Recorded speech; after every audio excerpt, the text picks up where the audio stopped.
Muitas expressões que se referem a um dia ruim ou a um evento ruim geralmente incluem a palavra inferno para enfatizar o quão ruim algo é. Às vezes, as pessoas simplesmente deixam escapar isso como um hábito ou um lapso de língua. Às vezes, também ouvimos pessoas fazendo piadas sobre o inferno só por diversão. No entanto, devido a estas observações sobre o inferno, as pessoas tornaram-se bastante insensíveis ao tema. Com o tempo, as pessoas, especialmente alguns cristãos, passaram a ver isso como uma palavra ou expressão comum e esqueceram o que é o inferno.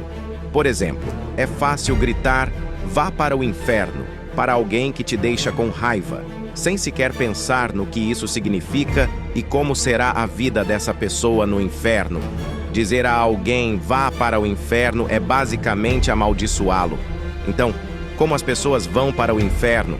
Como é o inferno? Fique conosco até o final do vídeo para respondermos às suas perguntas através do conhecimento e da sabedoria que podemos encontrar na Bíblia. Como é o inferno? A primeira coisa que vem à mente quando pensamos no inferno é um poço em chamas, com seres com chifres vagando com seus tridentes. E ao longo da história, essas imagens fizeram as pessoas sentirem medo, mas ao longo do tempo, as percepções das pessoas sobre o inferno mudou. As pessoas frequentemente fazem piadas sobre o inferno, o diabo, e serem condenadas a ele na sociedade moderna. Até mesmo histórias imaginárias de demônios se apaixonando ou se comportando de maneira cômica foram escritas por autores, cineastas e outros. Como se o inferno fosse apenas mais uma cidade com um conjunto diferente de regras, podemos até ouvir algumas pessoas afirmarem que poderiam governar ao lado de Satanás, ignorando o que a Bíblia nos diz sobre o quão terrível a vida pode ser no inferno. Retornando à nossa pergunta original, como é o inferno? É o mesmo do que nos ensinaram? Ou é ainda mais assustador do que nossas ideias predominantes afirmam? Podemos afirmar com certeza que várias religiões e culturas criaram representações diferentes do inferno. E algumas dessas ideias ganharam aceitação global. Por exemplo, os gregos acreditam na vida após a morte, frequentemente chamada de submundo, que eles se referem como Hades, nomeado após sua divindade patrona. Podemos aprender de muitas histórias que este deus, Hades, governa o submundo e tem uma esposa, levando as pessoas a supor que o inferno pode ser tolerável de alguma forma. Outras religiões, incluindo o hinduísmo, têm diferentes conceitos sobre o inferno, semelhante ao que os cristãos consideram verdadeiro. No entanto, ainda diferem em várias maneiras. Devido a essas crenças variadas, tornou-se desafiador distinguir entre mitos e realidades relacionados ao inferno. Mitos e equívocos relacionados ao inferno. Como cristãos, acreditamos que a Bíblia é a base para todos os factos sobre coisas espirituais. Para edificar a nossa fé, devemos saber o que a Bíblia diz sobre o inferno e não nos contentarmos com crenças populares. A forma como percebemos o céu e o inferno nos diferencia das outras religiões porque baseamos tudo na palavra de Deus. Pouca atenção tem sido dada à forma como as crenças históricas, como as da antiga filosofia romana e grega, influenciaram as visões cristãs do inferno. Esta não é apenas uma pergunta simples. Por exemplo, a religião grega, o helenismo, era uma religião pagã que a Bíblia abominava. Listados abaixo estão alguns mitos e equívocos comuns sobre o inferno. Satanás e seus comparsas governam o inferno. Pensar no inferno como a casa de alguém está longe de ser verdade. Presumir que alguém deveria liderar o inferno, assim como as cidades e os países têm líderes, é como viver nas histórias fictícias da mitologia grega. Contudo, não é surpreendente que estes tipos de crenças prevaleçam. Por exemplo, filmes e alguns desenhos animados famosos mostram o diabo perseguindo as almas das pessoas, cutucando as pessoas com forcados e tendo prazer em torturar as pobres almas. Como resultado destas influências, as crianças crescem com uma imaginação mais ampla sobre o que foi e é o inferno, em vez de aprenderem as verdades declaradas na Bíblia. O primeiro livro da Bíblia, Gênesis, nos diz que Deus fez tudo e Ele tem domínio sobre todas as suas criações. Ele criou tudo o que existe, incluindo Lúcifer, também conhecido como Satanás, o anjo que foi consumido pelo orgulho e pela ganância. Porque Satanás desobedeceu a Deus, ele foi expulso do reino dos céus, Mateus 25:41. A ideia de que Deus daria a Satanás rédea solta sobre qualquer coisa é simplesmente um mal-entendido e não é encontrada na Bíblia. Satanás não foi expulso para estabelecer algum tipo de governo. Quando chegar a hora, ele será punido. Lucas 10:18. Como resultado, o inferno foi criado para punição perpétua, não para Satanás. Ele foi projetado para servir como um lugar de punição para ele, seus anjos e seus seguidores. Eles não serão capazes de desfrutar de uma vida eterna de felicidade com Deus e serão atormentados no inferno. O inferno será seu lugar de tormento e segunda morte, onde a redenção é impossível. O inferno é apenas para as pessoas mais malignas. O inferno pode ser o lar de assassinos, ladrões e outros criminosos que cometeram atos que consideraríamos terríveis na Terra. Porém, é um equívoco pensar que indivíduos comuns não estarão sujeitos às penalidades do inferno. Qualquer pessoa que desobedecer a qualquer aspecto da lei de Deus será punida, de acordo com Tiago 2:10-11. Portanto, alguém que rouba $1 enfrentará a mesma punição que alguém que mata alguém? Sim, de acordo com este verso. De acordo com Jesus, é proibido matar e roubar, Mateus 19:18, violando qualquer um dos mandamentos de Deus. Independentemente de quão pequeno seja, isso terá um impacto. Portanto, o inferno não é reservado para crimes grandes. No entanto, isso não significa que iremos para o inferno por cada pecado que cometemos. Sempre podemos buscar o perdão pelos nossos pecados, porque Cristo morreu para pagar o preço por eles. Isso não implica, no entanto, que devemos continuar a pecar de propósito e apenas buscar o perdão depois. Deus conhece nossos corações e sua justiça é maior que tudo. Portanto, não devemos assumir que a gravidade do pecado dita nossas chances de entrar no céu ou no inferno, porque há outros fatores em jogo. Deus nos perdoa repetidamente porque nos ama e deseja passar a eternidade conosco. Ele pode te salvar de uma vida no inferno. Deus quer que as pessoas que não são cristãs vão para o inferno. Um dos mitos mais difundidos sobre o inferno e Deus é que ele gosta de punir as pessoas condenando-as a um castigo eterno. Mas não é assim que Deus realmente é. De acordo com o Salmo 35, podemos ler que a ira de Deus não dura, mas seu favor dura a vida toda. Ele não gosta de ficar com raiva como se fosse um hábito. Ele também não deseja que nenhum de nós sofra no inferno. Quando alguém morre de maneira má e sem se arrepender de seus pecados, Deus não se alegra com isso. Ezequiel 18:23. Deus quer que nos dirijamos a Ele como Pai, porque somos seus filhos, mesmo que Ele seja infinitamente mais santo do que nós. Nós somos suas criações. Nenhum pai deseja que seus filhos sejam condenados eternamente. Por que Deus criou o inferno se Ele não queria que nos separássemos dele? A resposta é que Ele nos deu livre arbítrio. Mesmo que Ele seja mais do que capaz de fazê-lo, Deus não fez os seres humanos para agirem mecanicamente como robôs. Ele nos dá o poder de tomar nossas próprias decisões. Temos a opção de obedecê-lo ou nos afastar dele. Qualquer coisa má é comparada ao inferno. O que diabos está acontecendo com a minha vida? E frases semelhantes como "minha vida é como um inferno" exemplificam nosso grande mal-entendimento sobre o inferno. Isso ocorre simplesmente porque não pode ser comparado a nenhum sofrimento ou experiência negativa que enfrentamos. Talvez, mesmo que sua vida tenha estado em declínio por alguns anos, ela acabará eventualmente. Mas queimar eternamente no inferno é um tormento insuportável. Não importa o quanto alguém implore, é um lugar de sofrimento insuportável que dura para sempre. Não há possibilidade de libertação ou chance de corrigir as coisas depois que você é condenado ao inferno. Não devemos pronunciar a palavra inferno como se fosse algo que pode ser tratado de forma leve ou como uma piada. Mais importante ainda, devemos lembrar que cada dia que estamos vivos é um presente de Deus. É outra chance de corrigir nossos erros. Quando fazemos algo errado, ainda podemos pedir perdão pelos nossos pecados e escolher seguir o caminho correto. Comparar esse precioso presente de vida de Deus a algo tão terrível quanto o inferno não está correto. especialmente para os cristãos. No entanto, devemos sempre lembrar que o tempo não esperará que ajustemos as coisas. A morte virá bater à nossa porta, mesmo que seja inesperada. Portanto, devemos sempre fazer o que é certo e seguir Jesus para evitar experimentar as palavras inferno que as pessoas usam injustamente. Qualquer coisa maligna é comparada ao inferno. Que diabos está acontecendo com minha vida? E frases semelhantes, como minha vida é como um inferno vivo, exemplificam nosso grande mau entendimento sobre o inferno.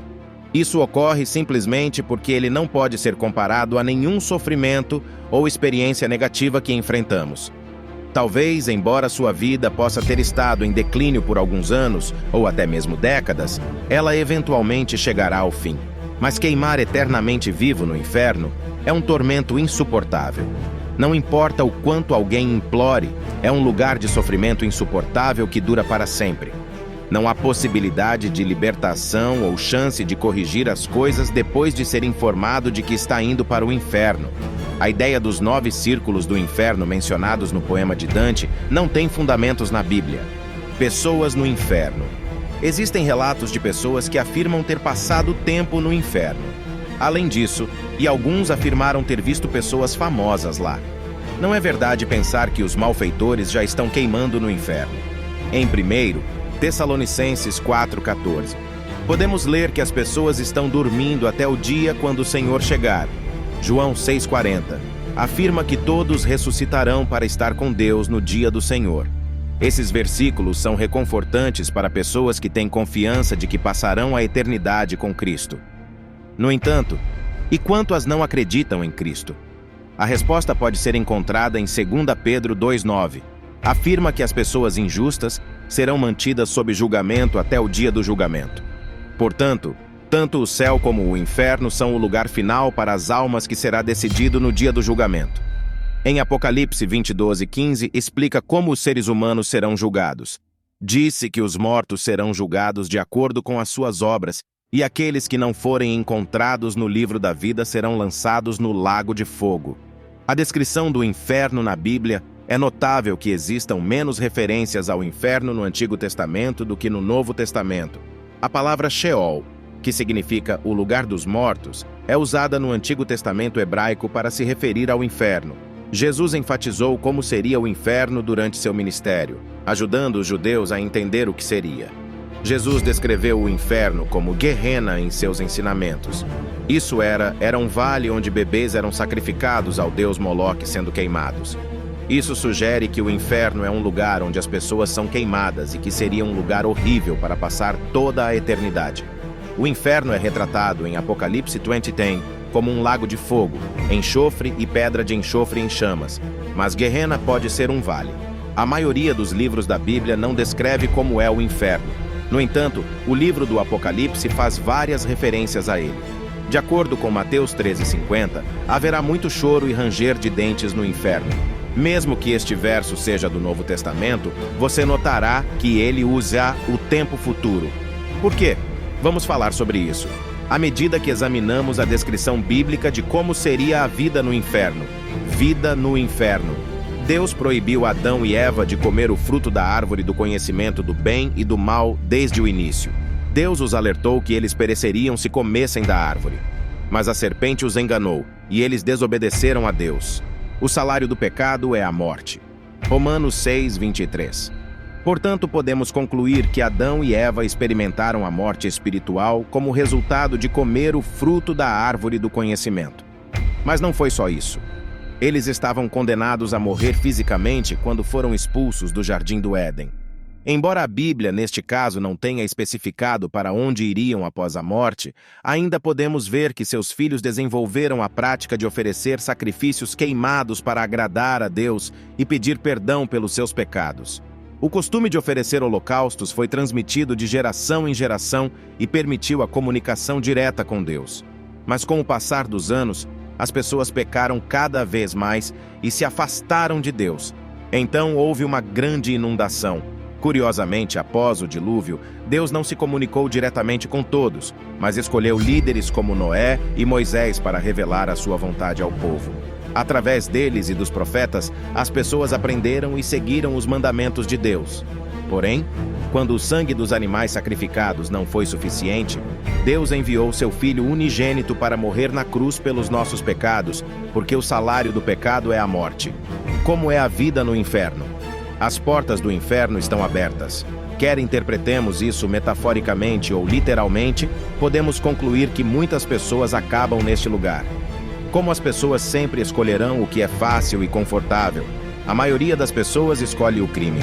Como a obediência a Deus exige que sacrifiquemos e evitemos as coisas mundanas que a nossa carne deseja, as pessoas continuam a violar a lei de Deus.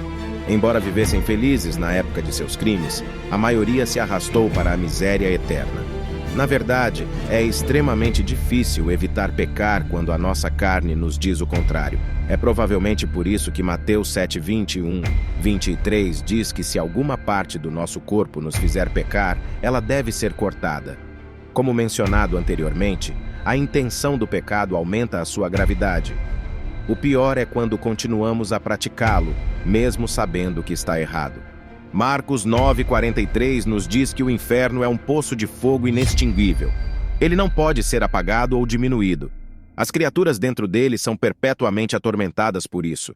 Ninguém pode sair deste lugar, nem mesmo Satanás ou seres sobrenaturalmente poderosos, e tampouco podem usar seus poderes para fazê-lo. De acordo com a Bíblia, é tão horrível quanto pode ser. Não há meio termo. Durante décadas, as pessoas acreditaram que existia uma oportunidade de arrependimento após a morte. A Igreja Católica medieval e alguns cristãos de hoje acreditaram no purgatório, um lugar onde uma pessoa vai ser purificada após a morte antes de viver com Deus. Essa crença leva as pessoas a orarem para que as almas dos falecidos ascendam ao céu. Isto está errado. A Bíblia enfatiza repetidamente que os mortos perderam a oportunidade. Hebreus 9:27. Quando nossas vidas terminarem, enfrentaremos um reino espiritual controlado por Deus. Ao contrário da nossa capacidade de escolher onde viveremos ou para onde queremos ir quando estivermos fisicamente vivos, o nosso espírito não pode. No momento da nossa morte, o destino das nossas almas depende unicamente do julgamento de Deus. Além disso, a Bíblia não menciona nenhum método para os mortos se arrependerem. Não há margem de manobra. Ou vamos para o céu para passar a eternidade com Deus, ou apodrecemos no inferno. O inferno é um lugar onde sofremos as consequências dos nossos pecados e enfrentamos a ira de Deus. Não há Deus neste lugar. Então você não encontrará nada de bom nisso. Nem mesmo um raio de esperança aparecerá. Também é pecado acreditar no purgatório e em outros princípios não bíblicos.